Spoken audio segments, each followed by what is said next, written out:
அனைவருக்கும் அன்பான வணக்கம். இந்த நிகழ்ச்சியில் நாம் இந்த 2024ஆம் ஆண்டின் தமிழ் மாதமான மாசி மாத ராசி பலன்களை பார்க்கலாம். நிகழும் ஸ்ரீ மங்களகரமான சோபகிருது வருடம் மாசி மாதம் 13/2/2024 செவ்வாய்க்கிழமை வளர்பிறை சதுர்த்தி உத்திரட்டாதி நட்சத்திரம் அமிர்த யோகம் சதுர்த்தி விரதம் கூடிய நாளில் இந்த சோபகிருது ஆண்டின் 11வது மாதமான மாசி மாதம் பிறக்கின்றது. இந்த மாத தொடக்கத்தில் கிரகங்களின் சஞ்சாரத்தை பார்த்தால் மேஷத்தில் குரு பகவான், கன்னியில் கேது, மகரத்தில் செவ்வாய் புதன் சுக்கிரன், கும்பத்தில் சனியுடன் சூரியன், மீனத்தில் ராகு என இந்த மாசி மாத தொடக்கத்தில் கிரகங்கள் சஞ்சரிக்கின்றன. தமிழ் மாதங்களில் 11வது மாதம் இந்த மாசி மாதம். சூரியன் கும்பராசியில் பயணம் செய்வதால் இந்த மாதத்தை கும்ப மாதம் என்றும் அழைக்கப்படுகின்றது. கும்பராசியில் உள்ள சனி பகவானுடன் சூரியன் இணைந்து பயணம் செய்ய போகின்றார். சனி பகவானும் சூரியனும்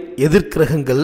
இந்த இரண்டு எதிர் கிரகங்களின் சேர்க்கையால் சில ராசிக்காரர்களுக்கு பல மாற்றங்கள் நடைபெற இருக்கின்றது. சூரிய பகவான் பிப்ரவரி 13ஆம் தேதி மகர ராசியிலிருந்து கும்பராசிக்கு பெயர்ச்சியாக உள்ளார். அதோடு அங்கு ஏற்கனவே ஜென்மசனியாக ஆட்சி அதிபதியாக சஞ்சரித்து வருகின்றார் சனி பகவான். சூரியனின் புதல்வன் சனி என்றாலும் அவர் பிறந்ததிலிருந்து நிலவும் சில சர்ச்சைகளால் இருவரின் உறவு மோசமானதாக அமைந்துவிட்டது. இருந்தாலும் ஒருவர் லட்சியத்தை நிர்ணயிக்கவும் அதை செய்து முடிக்கக்கூடிய எண்ணத்தை தரக்கூடியவர் சூரியன். அதை செய்து முடிக்கக்கூடிய உந்துதலை தருபவர் செவ்வாய். ஆனால் எந்த ஒரு செயலையும் செய்து முடிக்கும் மனநிலை, நல்ல வேலை செய்யக்கூடிய மனநிலையை தரக்கூடியவர் சனி பகவான். சனி பகவான் ஜாதகத்தில் சாதகமாக அமைந்துவிட்டால் அவர் நல்ல வேலை, தொழில் என செய்து சிறப்பாக பொருள் ஈட்ட செய்வார். மாசி மாதம் என்பது வழிபாட்டுக்குரிய மாதம். மாசி மாதம் என்பது புதிய கலைகளையும் கல்விகளையும் கற்க தொடங்கும் மாதம். மாசி மாதத்தின் 30 நாட்களுமே விசேஷமான நாட்கள் தான். எல்லா தெய்வங்களுக்கும் சிறப்புமிக்க மாதம் என்று போற்றப்படுகின்றது இந்த மாசி மாதம். திருமால் மகா விஷ்ணுவாக அவதாரம் எடுத்த மாசி மக நட்சத்திர திருநாளில்தான் மாசி மாதத்தில் வருகின்ற சங்கடகர சதுர்த்தி மிக மிக விசேஷம். இந்த நாளில் விரதமிருந்து வேண்டுவோருக்கும், பிள்ளையாருக்கு அருகம்புல் மாலை சார்த்தி வேண்டுவோருக்கும் எல்லாவித தோஷங்களில் இருந்தும் விடுபடச் செய்வார் பிள்ளையாரப்பன். மாசி மாதத்தன்றுதான் பார்வதி தேவி காளிந்தி நதியில் தாமரை மலரில் வலம்புரி சங்காக தோன்றினாள். சிவபெருமான் நிகழ்த்திய திருவிளையாடல்கள் ஏராளம். இப்படியான திருவிளையாடல்கள் பலவற்றை நிகழ்த்தியது இந்த மாசி மாதத்தில் தான். எனவே மாசி மாதம் முழுவதுமே சிவ வழிபாட்டுக்கு உரிய மாதம். மாசி மாதத்தன்று மந்திர உபதேசம் பெறுவதும் உபநயனம் செய்வதும் சிறந்தது. ஆழ்வார்களில் ஒருவரான குலசேகர ஆழ்வார் மாசி மாதம் புனர்பூச நட்சத்திர நாளில்தான் அவதரித்தார். அன்னதானத்தின் பெருமைகளை உணர்த்துவது இந்த மாசி மகம். எனவே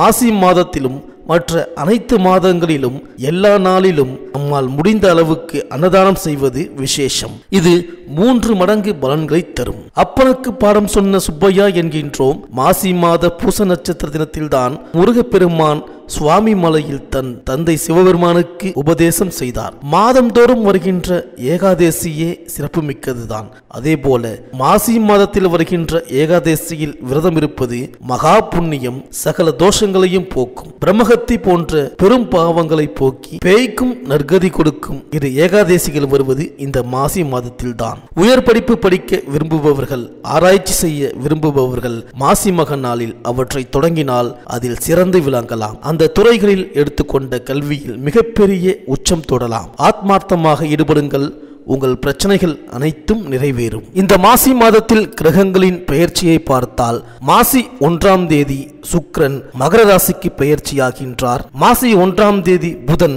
கும்பராசிக்கு பெயர்ச்சியாகின்றார். மாசி 19ஆம் தேதி புதன் மீனராசிக்கு பெயர்ச்சியாகின்றார். மாசி 25ஆம் தேதி சுக்கிரன் கும்பராசிக்கு பெயர்ச்சியாகின்றார். இந்த கிரகங்களின் சஞ்சாரம் மற்றும் மாற்றத்தினால் உங்கள் ராசிக்கு என்னென்ன பலன்கள் கிடைக்கப் போகின்றது, நீங்கள் செய்ய வேண்டிய பரிகாரங்கள் என்ன என்று இந்த வீடியோவில் பார்க்கலாம்.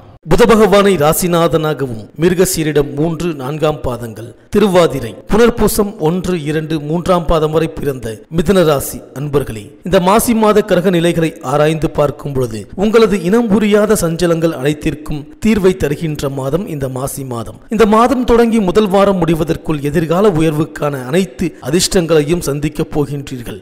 எந்த விஷயத்திலும் தடை தாமத குறுக்கீடு ஏற்படாது. இந்த மாத கிரக நிலைகளான 9ஆம் இட சூரியன் 11 குரு பகவான், ராசிநாதன், புதன், லாபாதிபதியான செவ்வாய் கிரகத்தின் பலம் ஆகியவற்றால் நீங்கள் எதிர்பாராத வகையில் திருப்தி மேன்மைகளை வழங்கப் போகின்றார்கள். பொருளாதாரம் சிறப்பாகவே தொடரும். ஆரோக்கிய தொந்தரவு, மருத்துவ செலவினங்கள் ஏற்படாது.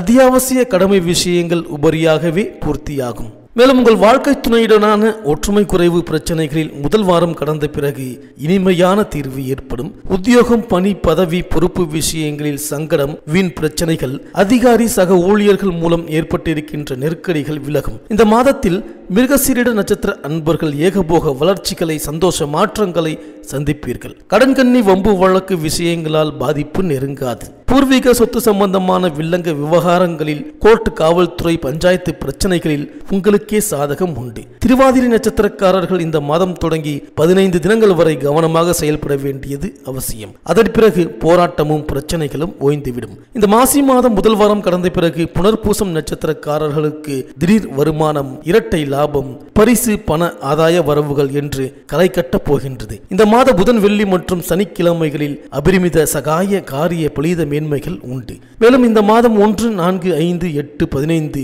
22, 27 தினங்கள் ஆச்சரியப்படுகின்ற திருப்பங்களை, பொன்பொருள் சேர்க்கை, சொத்து பத்து சம்பந்தப்பட்ட மகிழ்ச்சிகரமான அனுபவம் காத்திருக்கின்றது. மேலும் டிசம்பர் 20ஆம் தேதி முதல் உங்கள் ராசிக்கு 9ஆம் இடமான பிதுர் ராஜ்யஸ்தானத்தில் சனி பகவான் சஞ்சரிக்கின்றார். அது பாக்கியஸ்தானமாகவும் இருப்பதால் இதுவரை தடைபட்டவை தானாக வந்து சேரும். தொழில் முன்னேற்றம் அதிகரிக்கும். உத்தியோகத்தில் உள்ளவர்களுக்கு உயர் பதவிகளும் எதிர்பார்த்த ஊதிய உயர்வும் கிடைக்கும். கொடிகட்டி பறந்த குடும்ப பிரச்சனை படிப்படியாக மாறும். சொத்துக்களில் இருந்த பிரச்சனைகள் தீரும். பொருளாதார நிலையில் இருந்த ஏற்ற இறக்க நிலை சீராகும். மேலும் உங்கள் ராசிக்கு 9ஆம் இடத்தில் சஞ்சரிக்கும் சனியின் பார்வை 3, 6, 11 ஆகிய இடங்களில் பதிவாகின்றது. எனவே சகோதரம், ஜீவனம், உத்தியோகம், தொழில் வளர்ச்சி, லாபம் ஆகியவற்றை பற்றி தெரிந்து கொள்ளும் இடங்களில் சனியின் பார்வை பதிவதால் அந்த இடங்களுக்குரிய ஆதிபத்தியங்கள் மூலம் நல்ல பலன்கள் கிடைக்கும். குறிப்பாக கூட பிறந்தவர்களால் ஏற்பட்ட பிரச்சனை அகலும். எதிர்பார்ப்புகள் எளிதில் நிறைவேற விலகிய சனியை விரும்பி சென்று வழிபடுவது நல்லது. மேலும் சனியின் பார்வை 6ஆம் இடத்தில் பதிவதால் எதிரிகள் விலகிச் செல்வார்கள். உத்தியோகத்தில் பணி நிரந்தரம் பற்றிய நல்ல தகவல் கிடைக்கும். கடன் சுமை குறைய புதிய முடிவுகள் எடுப்பீர்கள். சனியின் அருட்பார்வை மூலம் உங்கள் ஆரோக்கியம் சீராகும். உத்தியோகத்தில் திடீரென கூடுதல் பொறுப்புகளும் சம்பள உயர்வும் கிடைக்கும். தொழிலில் புதிய பங்குதாரர்கள் வந்து இணைந்து பொருளாதார நிலை உயர வழிவகுத்து கொடுப்பார்கள். மேலும் சனியின் பார்வை 11ஆம் இடத்தில் பதிவதால் பொருளாதார பற்றாக்குறை அகலும். புதிய ஒப்பந்தங்களும் வந்து சேரும். குடும்பத்தில் ஒன்றுக்கு மேற்பட்டவர்களின் வருமானம் கிடைத்து மகிழ்ச்சி ஏற்படுத்தும். இளைய சகோதரத்தோடும் இணக்கம் ஏற்படும். வெளிநாட்டிலிருந்து எதிர்பார்த்த நல்ல தகவல் வந்து சேரும். மேலும் மாத தொடக்கத்தில் சனி பகவான் செவ்வாய் சாரத்தில் சஞ்சரிப்பார். இதன் காரணமாக துணிவும் தன்னம்பிக்கையும் கூடும். தொழில் தொடங்கும் திட்டங்கள் நிறைவேறும். வீடு, இடம் வாங்கும் யோகம் உண்டு. உத்தியோகத்தில் மேல் அதிகாரிகளின் ஆதரவு திருப்தி தரும். கேட்ட சலுகைகளும் கிடைக்கும். நீண்ட நாட்களாக நிலுவையில் இருந்த வழக்குகள் நல்ல முடிவிற்கு வரும். அரசு வழி உத்தியோகத்திற்காக ஏற்பாடு செய்தவர்களுக்கு அது கைகூடும். வெளிநாட்டு வணிகத்தில் ஈடுபட்டிருப்பவர்களுக்கும் பங்கு சந்தையில் நுழைந்து இருப்பவர்களுக்கும் வளர்ச்சி அதிகரிக்கும். மேலும் 22/2/2024 முதல் ராகுவின் சாரத்தில் சனி பகவான் சஞ்சரிப்பார். இதன் காரணமாக தொழில் வளர்ச்சி மிக சிறப்பாக இருக்கும். எதிர்காலத்தை பற்றிய பயம் அகலும். சேமிப்பு உயரும். தொழிலுக்கான மூலதனம் இல்லையே என்று கவலைப்பட்டவர்களுக்கு வங்கிகள், வள்ளல்களின் ஒத்துழைப்பு கிடைத்து மகிழ்ச்சி காண்பீர்கள். வெளிநாட்டில் உள்ள நல்ல நிறுவனங்களில் இருந்து வரும் அழைப்புகளை ஏற்றுக்கொண்டு பணிபுரிய செல்லலாமா என்று கூட சிந்திப்பீர்கள். தொழிலில் புதிய கூட்டாளிகள் வந்து இணைந்து பொருளாதார நிலை உயர வழிவகுத்து கொடுப்பார்கள். மேலும் மாத தொடக்கத்தில் உங்கள் ராசிக்கு 10ஆம் இடத்தில் ராகுவும் 4ஆம் இடத்தில் கேதுவும் சஞ்சரிக்கின்றார்கள். எனவே தொழிலில் இருந்த குறுக்கீடுகள் அகலும். தொழில் போட்டிகளை சமாளிப்பீர்கள். பெற்றோரின் உடல் நலத்தில் கவனம் தேவை. என்றைக்கோ வாங்கி போட்ட இடத்தை லாபத்துடன் விற்க நேரிடலாம். கேதுவின் ஆதிக்கத்தால் அடிக்கடி ஆரோக்கியத்தில் அச்சுறுத்தல் ஏற்படலாம். தாய்வழி உறவுகளால் சில பிரச்சனைகளை சந்திப்பீர்கள். முறையான சர்ப்பசாந்தி வழிபாடுகள் உங்கள் முன்னேற்றத்திற்கு கை கொடுக்கும். மேலும் மாத தொடக்கத்தில் உங்கள் ராசிக்கு 11ஆம் இடமான லாபஸ்தானத்தில் குரு பகவான் சஞ்சரிக்கின்றார். அவரது பார்வை 3, 5, 7 ஆகிய இடங்களில் பதிகின்றது. எனவே முன்னேற்ற பாதையில் அடியெடுத்து வைப்பதற்கான முயற்சிகள் கைகூடும். திருமணம் கைகூடாதவர்களுக்கு திருமண தடை அகன்று வரன்கள் வந்து சேரும். பூர்வீக சொத்துக்கள் கைக்கு கிடைக்கலாம். தொழிலில் புதிய முதலீடுகள் செய்து வருமானத்தை பெருக்கிக் கொள்ள வழிவகை செய்து கொள்வீர்கள். இந்த மிதுனராசி பெண்களுக்கு பொருளாதார பிரச்சனைகளுக்கும் துயரங்களுக்கும் விடிவு காலம் ஏற்பட போகின்றது. மாணவர்களுக்கு கல்வி நிறுவனம் சார்பாக சன்மானத்தை, பாராட்டுகளை அடைய போகின்றீர்கள். விவசாயிகளுக்கு தொடர் நஷ்டம் போன்றவைகளுக்கு புத்தீர்வு காத்திருக்கின்றது. கலைஞர்களுக்கு புதிய அதிர்ஷ்ட வாய்ப்பு நிச்சயமாக காத்திருக்கின்றது. உங்களுக்கு அனுகூலமான நட்சத்திரங்கள் பூசம், பூரம், அஸ்தம், சுவாதி, அனுஷம், மூலம், அவிட்டம், புரட்டாதி, ரேவதி, கார்த்திகை, ரோகிணி. இந்த மாத சனிக்கிழமைகளில் ஸ்ரீ பெருமாள் தெய்வ வழிபாடு வைத்துக் கொள்ளுங்கள். செவ்வாய்க்கிழமைகளில் ஸ்ரீ காளியம்மனை வழிபட்டு வாருங்கள். இந்த மிதுனராசி அன்பர்களுக்கு இந்த மாசி மாதம் அனைத்தும் நன்மையே நடக்கும். இந்த வீடியோ உங்களுக்கு பிடிச்சிருந்தா லைக் பண்ணுங்கள், உங்கள் ஃப்ரெண்ட்ஸ்களுக்கு ஷேர் பண்ணுங்கள். நம்ம சேனலை தொடர்ந்து பார்க்க மறக்காமல் சப்ஸ்கிரைப் பண்ணுங்கள். பக்கத்தில் இருக்கிற பெல் ஐக்கானை கிளிக் பண்ணிக்கிங்க. மீண்டும் அடுத்த வீடியோவில் சந்திப்போம். நன்றி, வணக்கம்.